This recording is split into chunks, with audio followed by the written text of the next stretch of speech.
Lumabas ang statement ng Navy na some of them have not even entered officially the service, and some of them actually were discharged dishonorably. So there you go. So Huwag nang patulan, sir. yeah, parang I mean, it's all BS. I'm sorry.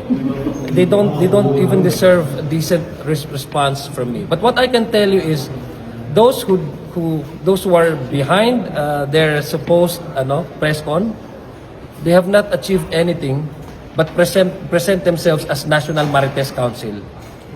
At saka kung titingnan mo, di ba, kung titingnan mo yung timeline at saka yung timing, actually yung timing nila, di ba, kahapon, I think yesterday there was the yung sa ICC, yung confirmation of charges, and there was now the impeachment complaint against the Vice President, which we tackled by the Justice Committee. So, titingnan mo yung timing nila, di ba? Pero I think feeling ko kung mayroong tagilid sila, meron na silang parang meron na silang automatic na response o gagawin to divert the attention.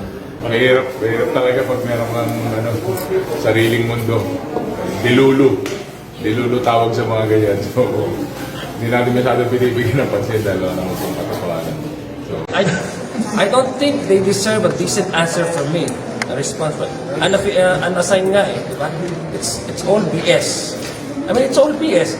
Ang hirap kasi mag-argue sa isang kasinungalingan. How do you even argue with lies? Diba?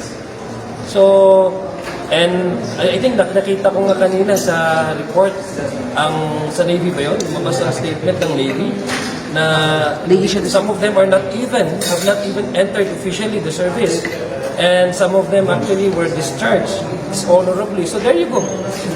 So Huwag nang patulan, sir. yeah, parang I mean, it's all BS. I'm sorry. They don't even deserve a decent response from me. But what I can tell you is those who are behind their supposed press con, they have not achieved anything but present themselves as National Marites Council.